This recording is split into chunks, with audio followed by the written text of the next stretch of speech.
ಅವರೆಲ್ಲ ಬದುಕು ಕಟ್ಟಿಕೊಳ್ಳೋಕೆ ನಗರಕ್ಕೆ ಬಂದವರು. ಲೀಸ್ಗೆ ಮನೆ ಪಡೆದು ಬದುಕು ಕಟ್ಕೊಂಡಿದ್ರು. ಆದರೆ ಕಟ್ಟಡದ ಮಾಲೀಕ ಮಾಡಿದ ಎಡವಟ್ಟಿನಿಂದ ಹಬ್ಬದ ದಿನವೇ ಆ ಎಲ್ಲಾ ಕುಟುಂಬಗಳು ಬೀದಿಗೆ ಬಿದ್ದಿದ್ವು. ಕಟ್ಟಡ ಮಾಲೀಕನ ಎಡವಟ್ಟು, ನಿವಾಸಿಗಳು ಬೀದಿಪಾಲು. ಹಬ್ಬದ ಸಂಭ್ರಮದಲ್ಲಿದ್ದ ಜನರಿಗೆ ಬ್ಯಾಂಕ್ ಸಿಬ್ಬಂದಿ ಶಾಕ್.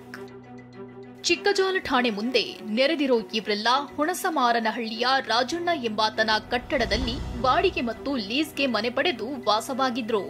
ಆದರೆ ಮನೆ ಮಾಲೀಕ ಮಾಡಿರೋ ಎಡವಟ್ಟಿಗೆ ಬರೋಬ್ಬರಿ 16 ಕುಟುಂಬಗಳು ಹಬ್ಬದ ದಿನವೇ ಬೀದಿಗೆ ಬಿದ್ದಿವೆ.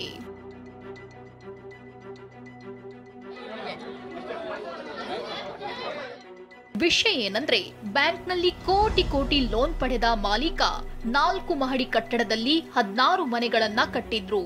ಲಕ್ಷಾಂತರ ರೂಪಾಯಿ ಕೊಟ್ಟು ಲೀಸ್ ಮತ್ತು ಬಾಡಿಗೆಗೆ 16 ಕುಟುಂಬಗಳು ಇಲ್ಲಿ ವಾಸ ಮಾಡ್ತಿವೆ. ಆದ್ರೆ ನಿನ್ನೆ ಸಂಜೆ ಬ್ಯಾಂಕ್ ಸಿಬ್ಬಂದಿ ಕಂತು ಕಟ್ಟಿಲ್ಲ ಅಂತ ಏಕಾಏಕಿ ಕಟ್ಟಡ ಸೀಸ್ ಮಾಡಿದ್ದಾರೆ.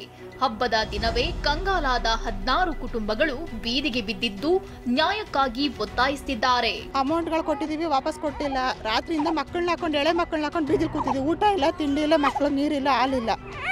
ಅವ್ರಿಗೆ ಲೂಸ್ ಅಮೌಂಟ್ ಕೇಳಿದ್ರೆ ಕೊಡೋಕ್ಕೂ ರೆಡಿ ಇಲ್ಲ. ಬ್ಯಾಂಕ್ ಅವ್ರು ಏನು ಮಾಡ್ಕೊಂಡ್ರೆ ವಿವರ ನಮಗೆ ಗೊತ್ತಿಲ್ಲ.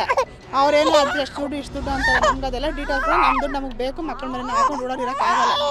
ಇನ್ನು ಮನೆಯಲ್ಲಿರೋ ಬಟ್ಟೆ ವಸ್ತುಗಳನ್ನು ಕೂಡ ಬ್ಯಾಂಕ್ ಸಿಬ್ಬಂದಿ ತೆಗೆದುಕೊಳ್ಳಲು ಬಿಡ್ಲಿಲ್ವಂತೆ. ಇದರಿಂದ ನಿನ್ನೆಯಿಂದಲೂ ಮಕ್ಕಳು, ವೃದ್ಧರು ಉಟ್ಟ ಬಟ್ಟೆಗಳಲ್ಲಿಯೇ ಪರದಾಡಿದ್ದಾರೆ. ಸದ್ಯ ಪೊಲೀಸರು ಮಧ್ಯಸ್ಥಿಕೆ ವಹಿಸಿ ಇಂದು ಮನೆಗಳಿಗೆ ಹಾಕಿದ್ದ ಬೀಗ ತೆಗೆಸುವ ಕೆಲಸ ಮಾಡಿದ್ದಾರೆ. ಆದ್ರೆ ನಮ್ಮ ದುಡ್ಡು ವಾಪಸ್ ಕೊಡಿ, ಈಗಲೇ ಮನೆ ಖಾಲಿ ಮಾಡ್ತೀವಿ ಅಂತ ಬಾಡಿಗೆದಾರರು ಒತ್ತಾಯಿಸುತ್ತಿದ್ದಾರೆ. 16 ಮನೆಯಲ್ಲಿ 93 ಜನ ಇದ್ದಾರೆ. ಸುಮಾರು 50 ಲಕ್ಷ ಅಮೌಂಟ್ ಬರಬೇಕು ಸರ್. ನಮಗೆ ಎಲ್ಲರೂ ಸೇರಿ ಕೊಟ್ಟಿರೋದು 50 ಲಕ್ಷ ಕೊಡಬೇಕು ಸರ್. 93 ಜನ ಇದ್ದಾರೆ, 16 ಮನೆ ಇದೆ. ರಾತ್ರಿಯಿಂದ ಪೂರ್ತಿ ಇಡೀ ರೋಡಲ್ಲಿ ಮಲಗಿದ್ದಾರೆ. ಚಿಕ್ಕ ಮಕ್ಕಳು ಕೂಡ ಇದ್ದಾರೆ, ರೋಡಲ್ಲಿ ಕೂಡ ಮಲಗಿದ್ದಾರೆ ಸರ್. ಯಾರು ಬಂದು ಏನು ಇದು ಮಾಡಿಲ್ಲ. ಸದ್ಯ ಬಾಡಿಗೆದಾರರು ಕೊಟ್ಟ ದೂರಿನ ಮೇರೆಗೆ ಚಿಕ್ಕಜಾಲ ಪೊಲೀಸರು ಕಟ್ಟಡ ಮಾಲೀಕ ರಾಜಣ್ಣನನ್ನ ವಶಕ್ಕೆ ಪಡೆದಿದ್ದಾರೆ. ಆದರೆ ಬಾಡಿಗೆದಾರರಿಗೆ ಹಣ ವಾಪಸ್ ಕೊಡಿಸೋ ಕೆಲಸ ಆಗ್ಬೇಕಿದೆ.